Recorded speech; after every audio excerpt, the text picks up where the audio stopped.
प्रश्न महत्वपूर्ण है, सभी प्रश्नों को आप ध्यान से देखेंगे और याद करते हुए चलेंगे। और दोस्तों आप कमेंट करके भी बताएंगे इन 50 प्रश्नों में से आपको कितने प्रश्न आते थे। तो देखिए दोस्तों, पहला प्रश्न है, मोस्ट इंपोर्टेंट प्रश्न है, बहुत बार पूछा जा चुका है। प्रश्न है दोस्तों, विश्व की सबसे लंबी नदी कौन है? तो दोस्तों विश्व की सबसे लंबी नदी नील नदी है। और दोस्तों इसकी लंबाई कितनी है? तो 6670 किलोमीटर है। कितना है दोस्तों? 6670 किलोमीटर है। और दोस्तों एक और प्रश्न पूछा जाता है, विश्व की सबसे बड़ी नदी, ठीक है, एक तो लंबी नदी नील नदी है और सबसे बड़ी नदी अमेजन है। कौन है? अमेजन है दोस्तों।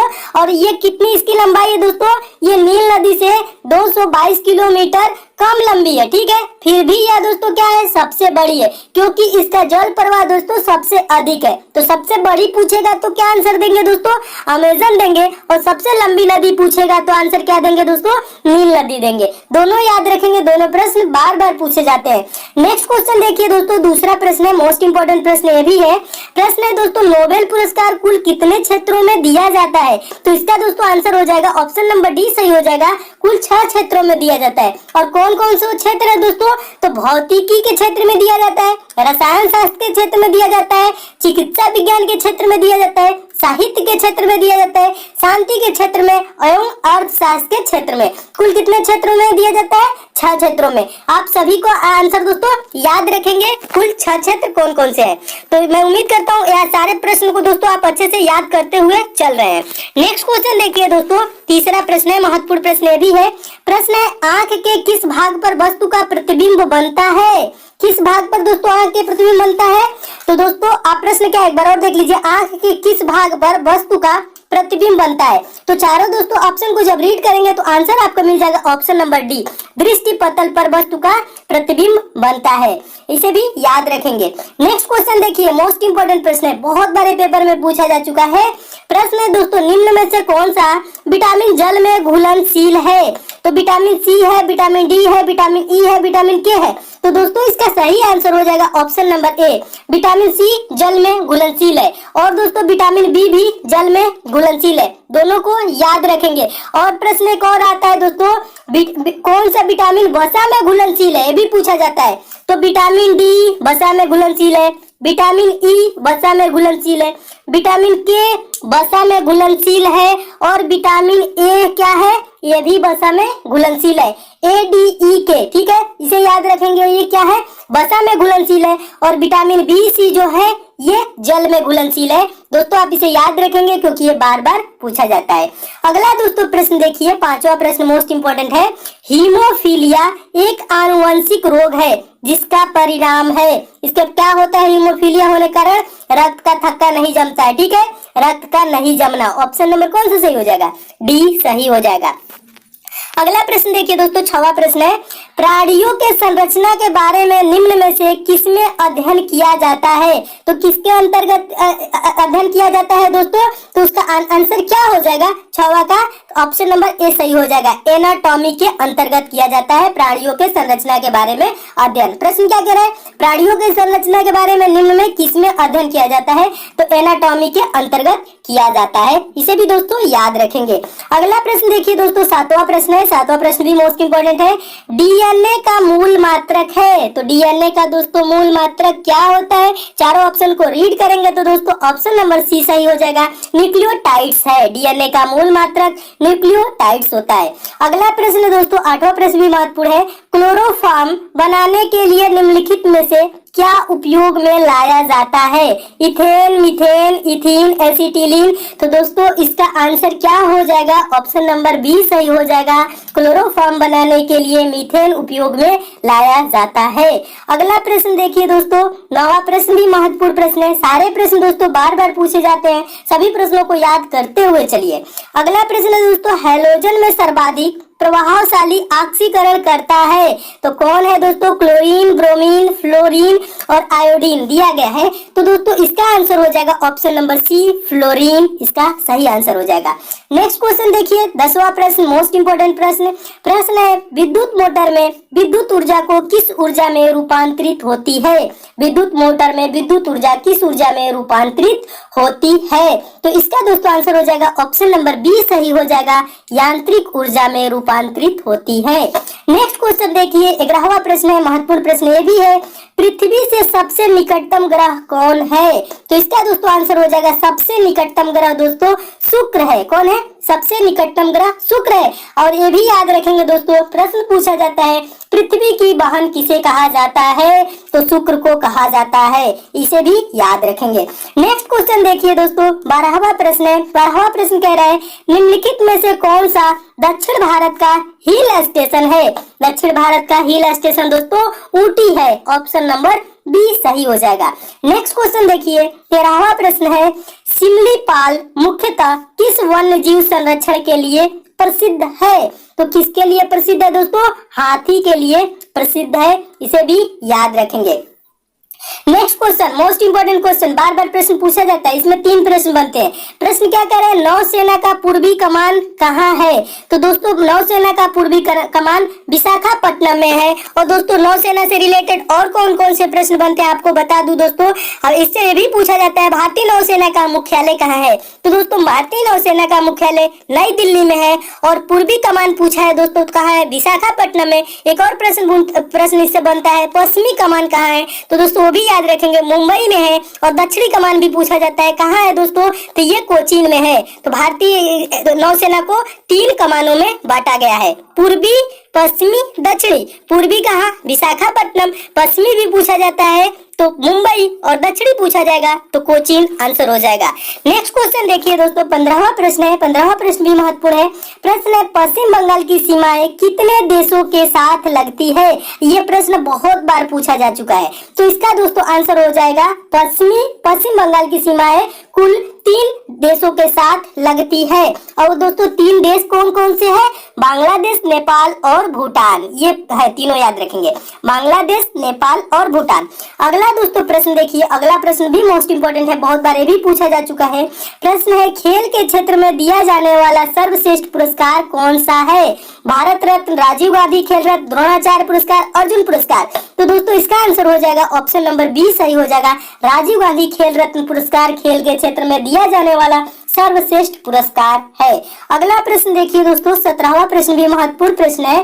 प्रश्न है निम्न में से एक बरसाती नदी है, बहुत बार पूछा जा चुका प्रश्न है। तो आंसर इसका क्या हो जाएगा? ऑप्शन नंबर डी सही हो जाएगा। ब्यास नदी एक बरसाती नदी है। अगला प्रश्न देखिए, मोस्ट इंपोर्टेंट, बार बार पूछा जाने वाला प्रश्न है दोस्तों, बीबी का मकबरा कहाँ स्थित है? बीबी का मकबरा कहाँ स्थित है दोस्तों? तो औरंगाबाद में स्थित है। और औरंगाबाद दोस्तों कहाँ है? तो ये महाराष्ट्र का एक जिला है, इसे भी याद रखेंगे। और इसका निर्माण किसने कराया था दोस्तों? इसका निर्माण मुगल सम्राट औरंगजेब ने 1679 ईस्वी में किया था, इसे भी याद रखेंगे। नेक्स्ट क्वेश्चन देखिए दोस्तों, 19वां प्रश्न देख लीजिए। 19वां प्रश्न क्या है? 19वां प्रश्न भी मोस्ट इंपोर्टेंट है, भी बहुत बार पूछा जा चुका है। विश्व के क्षेत्रफल का कितना भाग भारत के पास है? तो विश्व के क्षेत्रफल का 2.42% भारत के पास है। ये चीज दोस्तों आंसर याद रखेंगे, 2.42% भारत के पास है। बहुत ही महत्वपूर्ण प्रश्न है, बहुत बार पूछा जा चुका है। नेक्स्ट क्वेश्चन देखिए दोस्तों, 20वां प्रश्न है, भारत में सबसे कम वन क्षेत्र किस राज्य में है? 2 प्रश्न बनते हैं, सबसे कम और सर्वाधिक, यानी कि सबसे अधिक। तो सबसे कम दोस्तों पूछा जाए तो इसका आंसर क्या हो जाएगा? कौन सा सही हो जाएगा? ऑप्शन हरियाणा। सबसे कम वन क्षेत्र हरियाणा के पास है। और सर्वाधिक पूछा जाए तो दोस्तों क्या हो जाएगा? मध्य प्रदेश, एमपी। ठीक है, इसे भी याद रखेंगे, पूछा जाता है ऐसी, भारत में सर्वाधिक वन क्षेत्र किस राज्य में है? तो याद रखेंगे मध्य प्रदेश। और सबसे कम पूछा रहा है दोस्तों तो हरियाणा। दोनों प्रश्न याद रखेंगे, दोनों प्रश्न बार बार पूछे जाते हैं। नेक्स्ट दोस्तों क्वेश्चन देखिए, 21वां प्रश्न है। 21वां प्रश्न दोस्तों इंपॉर्टेंट ये भी है, किसी कंपनी के मताधिकार रहित शेयरों में निवेश संबंधी निम्नोक्त में से कौन सा विकल्प सही है? तो दोस्तों अगर आप चारों प्रश्नों को रीड करेंगे तो इसका जानते हैं कौन सा ऑप्शन सही हो जाएगा? ऑप्शन नंबर सी सही हो जाएगा। इससे निवेशकों के लिए अधिक लाभांश सुनिश्चित होता है। प्रश्न क्या कह रहा था? किसी कंपनी के मताधिकार रहित शेयरों में निवेश संबंधी निम्नोक्त में से कौन सा विकल्प सही है? तो ऑप्शन नंबर सी सही हो जाएगा। अगला प्रश्न देख लीजिए दोस्तों, 22वां प्रश्न भी महत्वपूर्ण प्रश्न है, बहुत बार पूछा जा चुका है। दूसरा सबसे बड़ा महाद्वीप कौन है? दूसरा पूछ रहा है दोस्तों, सबसे बड़ा महाद्वीप कौन सा है? पहले स्थान पे तो एशिया है। अब ये पूछा क्या रहा है दोस्तों, दूसरा सबसे बड़ा पूछ रहा है। सबसे बड़ा पहला एशिया है और दूसरा सबसे बड़ा दोस्तों क्या हो जाएगा, दूसरे स्थान पे अफ्रीका महाद्वीप है। इससे एक और प्रश्न बनता है दोस्तों, सबसे छोटा महाद्वीप कौन सा है, तो ऑस्ट्रेलिया दोस्तों सबसे छोटा महाद्वीप है, इसे भी याद रखेंगे। नेक्स्ट दोस्तों क्वेश्चन देखिए, अगला प्रश्न है दोस्तों 23वां प्रश्न भी महत्वपूर्ण प्रश्न है। सवाना घास का मैदान कहाँ है, सवाना घास का मैदान कहाँ है, तो इसका दोस्तों आंसर हो जाएगा अफ्रीका में है। सवाना घास का मैदान अफ्रीका में। जितने भी दोस्तों घास के मैदान से रिलेटेड प्रश्न है, इसका मैं पीडीएफ दोस्तों कहाँ दे दिया हूँ, टेलीग्राम पे दे दिया हूँ। आप दोस्तों टेलीग्राम पे जाके इसको आप देख लीजिएगा, सारे प्रश्नों को याद कर लीजिएगा। जितने भी घास के मैदान संबंधित प्रश्न है वहां पे आपको मिल जाएंगे। और टेलीग्राम का लिंक दोस्तों मैं नीचे डिस्क्रिप्शन बॉक्स में भी दे दिया हूँ, कमेंट बॉक्स में भी दे दिया हूँ। आप कहीं से भी दोस्तों टेलीग्राम को ज्वाइन जरूर कर लीजिएगा, ताकि वहाँ पे जो इंपॉर्टेंट क्वेश्चन होते हैं उसको मैं देता रहता हूँ समय समय पे, करंट अफेयर भी देता रहता हूँ जो उनके पीडीएफ, ताकि आप अच्छे से प्रिपेयर करते रहें। तो टेलीग्राम ज्वाइन कर लीजिएगा, वहाँ पे आपको सारे घास के मैदान से रिलेटेड प्रश्न मिल जाएंगे। नेक्स्ट दोस्तों क्वेश्चन देखिए, 24वां प्रश्न भी महत्वपूर्ण प्रश्न है। कांग्रेस ने किस एकमात्र गोलमेज सम्मेलन में भाग लिया, तो दोस्तों इसका आंसर हो जाएगा ऑप्शन नंबर सी, द्वितीय गोलमेज सम्मेलन में। अगला क्वेश्चन देखिए दोस्तों 25वां प्रश्न है। 25वां प्रश्न भी महत्वपूर्ण प्रश्न है, बहुत बार पूछा जा चुका है प्रश्न है। उपराष्ट्रपति किस सदन का पदेन सभापति होता है, तो आंसर हो जाएगा राज्यसभा का पदेन सभापति कौन होता है, उपराष्ट्रपति होता है, याद रखेंगे।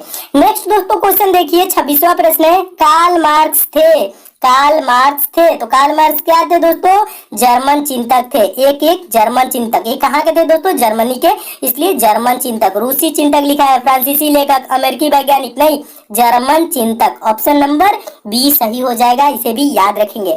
नेक्स्ट क्वेश्चन देखिए, बार बार पूछा जाने वाला ये प्रश्न है दोस्तों। प्रश्न क्या है, चर्चित पुस्तक लाइफ डिवाइन किस महान पुरुष द्वारा लिखा गया है, तो किस महान पुरुष द्वारा लिखा गया है, तो उनका नाम हो जाएगा ऑप्शन नंबर बी सही हो जाएगा, अरविंद घोष उनका नाम है, लाइफ डिवाइन के लेखक है, याद रखेंगे। बहुत बार ये भी प्रश्न पूछा जा चुका है। नेक्स्ट क्वेश्चन भी बार बार पूछा जाने वाला प्रश्न है। भारत के निम्न राष्ट्रपति निर्विरोध चुने गए, उनका नाम बताना है दोस्तों, जो निर्विरोध चुने गए थे, तो दोस्तों उनका नाम क्या है, ऑप्शन नंबर ए सही हो जाएगा, नीलम संजीव रेड्डी। क्या नाम है दोस्तों, Neelam Sanjiva Reddy, option number A सही हो जाएगा। नेक्स्ट क्वेश्चन देखिए 29 नंबर क्वेश्चन है, मोस्ट इंपोर्टेंट प्रश्न है। भौतिकी के क्षेत्र में नोबेल पुरस्कार विजेता प्रथम भारतीय थे, प्रथम भारतीय कौन थे दोस्तों, उनका नाम आपको बताना है, तो ऑप्शन नंबर ए सही हो जाएगा, सीवी रमन थे। कौन थे, भौतिकी के क्षेत्र में नोबेल पुरस्कार प्रथम भारतीय विजेता, तो उनका नाम है सीवी रमन, याद रखेंगे। नेक्स्ट क्वेश्चन मोस्ट इंपोर्टेंट प्रश्न है, ये भी बहुत बार पूछा जा चुका प्रश्न है दोस्तों। मियादी बुखार, यहाँ पे टाइफाइड लिखा है, जिसे टाइफाइड कहा जाता है, में शरीर का मुख्य रूप से प्रभावित होने वाला अंग है, तो कौन अंग है दोस्तों, ऑप्शन नंबर डी सही हो जाएगा। टाइफाइड से सबसे ज्यादा प्रभाव किस पे पड़ता है, तो आंत पे पड़ता है, इसे भी याद रखेंगे। अगला प्रश्न तो दोस्तों आपको बचपन से ही याद होगा, क्योंकि ये बहुत बार पूछा भी जा चुका है। मनुष्य के शरीर में कुल हड्डियों की संख्या होती है, तो कितनी होती है दोस्तों, 206 होती है। जब छोटे आप होंगे तब से ये पढ़ते हुए आ रहे होंगे, और बड़े हो गए हैं तब भी ये प्रश्न पेपर में पूछा जाता है, याद रखेंगे। नेक्स्ट क्वेश्चन देखिए, अगला दोस्तों प्रश्न है, खाने के नमक का रासायनिक नाम है, तो खाने के नमक का रासायनिक नाम क्या होता है, ये भी याद होगा दोस्तों, सोडियम क्लोराइड खाने का नमक का रासायनिक नाम होता है। ऑप्शन नंबर कौन सही हो जाएगा, बी सही हो जाएगा। नेक्स्ट क्वेश्चन देखिए दोस्तों 33 नंबर प्रश्न है। कच्चे फलों को पकाने के लिए किस गैस का प्रयोग किया जाता है, बार बार पूछा जाने वाला प्रश्न है, तो आंसर हो जाएगा ऑप्शन नंबर सी सही हो जाएगा, एसिटिलीन का प्रयोग किया जाता है कच्चे फलों को पकाने के लिए, एसिटिलीन गैस। नेक्स्ट क्वेश्चन देखिए दोस्तों, अगला प्रश्न भी महत्वपूर्ण है। इंद्रधनुष के किनारों के रंग होते हैं, तो किनारों के रंग कौन कौन से होते हैं दोस्तों, इंद्रधनुष में कितने कलर होते हैं, ये तो आपको पता ही हो दोस्तों, क्योंकि ये कई बार पूछा जा चुका है। आपका आंसर इसका क्या हो जाएगा, इसका किनारों के रंग कौन से होते हैं, बैगनी, आ, पीला, टोटल कलर जो होते हैं, इसे कैसे याद रखा जाता है, बै से बैगनी, ठीक है, नी से नीला, आ से, देखिए दोस्तों आपको पूरा इसके बारे में बता देता हूँ, जितने भी इसके कलर होते हैं, कौन कौन से कलर होते हैं, क्योंकि ये बार बार पूछा जाता है। तो बैगनी होता है, नीला होता है, आसमानी होता है, हरा होता है, पीला होता है, नारंगी होता है और लाल। तो इसे याद कैसे रखा जाता है, बैगनी, आ, पीनाला, यानी बै से बैगनी, नी से नीला, आ से आसमानी, ह से हरा और पी से पीला, ना से नारंगी और ला से लाल। ठीक है, बैगनी या पिलाला होता है जिसे याद करने का ये शॉर्ट फॉर्म है। ठीक है, तो किनारों का रंग कौन कौन से हो जाएगा दोस्तों? बैगनी और लाल। तो बैगनी और लाल किस ऑप्शन में है? तो ऑप्शन नंबर ए में है। आपका ऑप्शन नंबर ए क्या हो जाएगा? सही हो जाएगा। इसे भी याद रखेंगे क्योंकि ये भी बहुत बार पेपर में दोस्तों प्रश्न पूछा जा चुका है। नेक्स्ट दोस्तों क्वेश्चन देखिए, अगला प्रश्न है 35वां प्रश्न है। 35वां प्रश्न भी महत्वपूर्ण है, बहुत बार ये भी पूछा जा चुका है। प्रश्न है दोस्तों, ऊर्जा का मात्रक वही होता है जो होता है, किसका मात्रक होता है दोस्तों? दो चीज का, कार्य का। कार्य और ऊर्जा का मात्रक एक ही होता है, और कार्य और ऊर्जा का ऐसा ही मात्रक दोस्तों होता क्या है? जूल होता है। ये भी याद रखेंगे। ठीक है, पूछा जाता है। अगला प्रश्न देखिए दोस्तों, 36वां प्रश्न है, कारोबार में वार्षिक नगदी उत्पादन कैसे प्राप्त किया जाता है? चारों ऑप्शन को रीड करेंगे तो ऑप्शन नंबर ए सही हो जाएगा। व्यवसायिक क्रियाकलाप में धन का सकल अंतर्वाह यानी कि ग्रास इनफ्लो प्राप्त करके। ठीक है, इसे भी याद रखेंगे, एक बार पूछा गया प्रश्न है। नेक्स्ट दोस्तों क्वेश्चन देखिए, अगला प्रश्न महत्वपूर्ण प्रश्न है 37वां। दक्षिण गंगोत्री कहाँ स्थित है? दक्षिण गंगोत्री कहाँ स्थित है दोस्तों? तो इसका आंसर हो जाएगा ऑप्शन नंबर डी, अंटार्कटिका में स्थित है। और दोस्तों ये भी पूछा जाता है दक्षिण गंगोत्री है क्या? ये जान लीजिए, भारत का प्रथम वैज्ञानिक केंद्र है। इसे भी याद रखेंगे। नेक्स्ट दोस्तों क्वेश्चन देखिए, 38 नंबर प्रश्न है। प्रश्न है दोस्तों, भारत का पहला परमाणु रिएक्टर कहाँ स्थापित किया गया? तो कहाँ स्थापित किया गया? तो आंसर हो जाएगा ऑप्शन नंबर बी, ट्राम्बे में। इसे भी याद रखेंगे। ये सब प्रश्न बार बार दोस्तों पूछे जाते हैं। सारे प्रश्नों को खूब अच्छे से पढ़ते हुए चलिए। जितने ज्यादा दोस्तों मेहनत करेंगे उतनी जल्दी आपको सफलता मिलेगी। इसलिए दोस्तों खाली समय बर्बाद न कीजिए। आपके पास जितना भी दोस्तों समय मिल रहा है आप पढ़ते रहिए दोस्तों, खूब अच्छे से प्रिपरेशन करते रहिए ताकि दोस्तों आप जल्द से जल्द सफल हो जाइए। मेरी दोस्तों कम नहीं रहती है, प्रयास यही रहता है कि आपको मैं वो सारे क्वेश्चन पढ़ाऊं दोस्तों जो आपके पेपर में पूछे जाते हैं, ताकि आप खूब अच्छे से प्रिपरेशन करें और आपकी नौकरी दोस्तों जल्द लग जाए। इसलिए दोस्तों आप खूब अच्छे से प्रिपरेशन कीजिए। और किसी टॉपिक में दोस्तों कमजोर है तो आप कमेंट कर देंगे दोस्तों, तो मैं आपका टॉपिक भी कवर करा दूंगा। बस क्या है दोस्तों, आपको खूब अच्छे से पढ़ना है, मेहनत के साथ पढ़ना है। नेक्स्ट क्वेश्चन देखिए दोस्तों, 39 नंबर प्रश्न है। पांड्य शासकों का राजनीतिक एवं सांस्कृतिक केंद्र था, तो कहाँ था दोस्तों? कौन था? तो इसका क्या आंसर हो जाएगा? ऑप्शन नंबर बी सही हो जाएगा, मदुरै था। क्या था दोस्तों? पांड्य शासकों का राजनीतिक एवं सांस्कृतिक केंद्र मदुरै था। ऑप्शन नंबर बी सही हो जाएगा, इसे भी याद रखेंगे। 40वां दोस्तों प्रश्न देखिए, प्रश्न है सबसे अधिक ओजोन कहाँ पाया जाता है? तो सबसे अधिक ओजोन दोस्तों ऑप्शन नंबर सी सही हो जाएगा, समताप मंडल में पाया जाता है, जिसे दोस्तों इसे ओजोन मंडल भी कहा जाता है, लेकिन याद रखेंगे समताप मंडल, option number C. Next question देखिए दोस्तों, 41वां प्रश्न है। 41वां प्रश्न भी महत्वपूर्ण है। प्रश्न है दोस्तों, सबसे प्राचीन विश्वविद्यालय निम्नलिखित में से कौन है? 4 ऑप्शन दिया गया है, इसमें से बताना है, ना कि अपने मन से बताना है। ठीक है, कौन है दोस्तों सबसे प्राचीन विश्वविद्यालय? ये भी कई बार पूछा जा चुका है। तो दोस्तों इसका आंसर क्या हो जाएगा? ऑप्शन नंबर ए सही हो जाएगा, उत्कल विश्वविद्यालय सबसे प्राचीन विश्वविद्यालय है इन 4 ऑप्शनों में से। अगला दोस्तों प्रश्न देखिए, 42वां प्रश्न। 42वां प्रश्न भी महत्वपूर्ण है। दास प्रथा के उन्मूलन से संबंध गवर्नर जनरल थे। दास प्रथा के उन्मूलन से संबंध गवर्नर जनरल थे, तो कौन थे दोस्तों? एलन बरो। ऑप्शन नंबर बी सही हो जाएगा। बार बार पूछा जाने वाला दोस्तों प्रश्न है, इसे भी याद रखेंगे। नेक्स्ट क्वेश्चन मोस्ट इंपोर्टेंट प्रश्न, बार बार ये भी पूछा जाता है पेपर में। अंतर्राष्ट्रीय न्यायालय कहाँ है? अंतर्राष्ट्रीय न्यायालय कहाँ है? तो द हेग में है अंतर्राष्ट्रीय न्यायालय। और द हेग कहाँ है दोस्तों? नीदरलैंड्स में है, इसे भी याद रखेंगे। और ये प्रश्न क्या है दोस्तों? ये प्रश्न मोस्ट इंपोर्टेंट है क्योंकि ये बहुत बार पूछा जा चुका है। अगला प्रश्न देखिए दोस्तों, 44 नंबर प्रश्न है। भारतीय संविधान सभा के सदस्य गण, अब आगे क्या है दोस्तों? ऑप्शन नंबर कौन सा सही हो जाएगा? किसके द्वारा चुने गए थे? ठीक है, तो प्रांतीय विधानसभाओं द्वारा चुने गए थे। ऑप्शन नंबर कौन सा सही हो जाएगा? डी सही हो जाएगा। प्रश्न क्या था दोस्तों? प्रश्न था भारतीय संविधान सभा के सदस्यगण किसके द्वारा चुने गए थे? यानी कि प्रांतीय विधानसभाओं द्वारा चुने गए थे। ऑप्शन नंबर डी सही हो जाएगा, इसे भी याद रखेंगे। अगला दोस्तों देखिए प्रश्न 45वां, किस अधिनियम द्वारा कंपनी अधिनियम समाप्त किया गया? ये प्रश्न बहुत बार पूछा जा चुका है। किस अधिनियम द्वारा कंपनी अधिनियम समाप्त किया गया? तो दोस्तों इसमें 4 आपको ऑप्शन देखने को देख रहे हैं। 1776 ईस्वी के अधिनियम के तहत, और 1858 1935, 1947। तो दोस्तों इसका आंसर हो जाएगा ऑप्शन नंबर बी सही हो जाएगा। 1858 भारत सरकार अधिनियम के तहत क्या किया गया दोस्तों, कंपनी अधिनियम समाप्त किया गया। इसे याद रखेंगे, पूछा जाता है। अगला दोस्तों प्रश्न देखिए, मोस्ट इंपोर्टेंट प्रश्न है, बहुत बार ये भी पूछा जा चुका है। भारत में राष्ट्रीय आय की गणना किसके द्वारा की जाती है? तो आंसर हो जाएगा ऑप्शन नंबर बी, केंद्रीय सांख्यिकी संगठन के द्वारा की जाती है। इसे भी याद रखेंगे। क्या प्रश्न है दोस्तों, भारत में राष्ट्रीय आय की गणना किसके द्वारा की जाती है? केंद्रीय सांख्यिकी संगठन, ऑप्शन नंबर बी सही हो जाएगा। नेक्स्ट दोस्तों क्वेश्चन देखिए, मोस्ट इंपोर्टेंट प्रश्न है, बार बार पूछा जाने वाला प्रश्न है। प्रश्न है दोस्तों, भारत का कौन सा बांध सबसे लंबा है? सबसे लंबा बांध, तो आंसर हो जाएगा ऑप्शन नंबर बी, हीराकुंड बांध भारत का सबसे लंबा बांध है। नेक्स्ट क्वेश्चन देखिए, अगला प्रश्न है दोस्तों 48वां प्रश्न भी महत्वपूर्ण प्रश्न है। प्रश्न है भारतीय योजना आयोग, भारतीय योजना आयोग, आंसर क्या हो जाएगा दोस्तों, ऑप्शन नंबर बी, एक सलाह देने वाला निकाय है। चार ऑप्शनों को रीड करेंगे तो क्या आंसर मिलेगा, एक सलाह देने वाला निकाय है दोस्तों, जिसकी कोई, इसकी जानते हैं, कोई कार्यकारी जिम्मेदारी नहीं है, बस ये सलाह देने वाला निकाय है। इसे याद रखेंगे। नेक्स्ट क्वेश्चन देखिए, अगला प्रश्न तो कई बार आपको करा चुका हूँ, सारा इसमें बता चुका हूँ जितना भी इसका डेटा है। प्रश्न है तीसरा पानीपत युद्ध कब हुआ था? तो आपको याद हो गया होगा क्योंकि पहला दूसरा कई बार बता चुका हूँ, तीसरा भी बता चुका हूँ। 1761 ईस्वी में हुआ था पानीपत का तीसरा युद्ध। ये तो आपको दोस्तों याद ही होगा क्योंकि ये कई बार प्रश्न कराया जा चुका है। और प्रश्न दोस्तों ये क्या किसके और किसके बीच भी हुआ था, तो ये भी बताया था दोस्तों, मराठों एवं अहमद शाह अब्दाली के बीच हुआ था और इसमें मराठों की पराजय हुई थी 1761 में पानीपत का तीसरा युद्ध। अगला प्रश्न देखिए दोस्तों, 50वां प्रश्न भी महत्वपूर्ण प्रश्न है, ये भी कई बार पेपर में पूछा जा चुका है।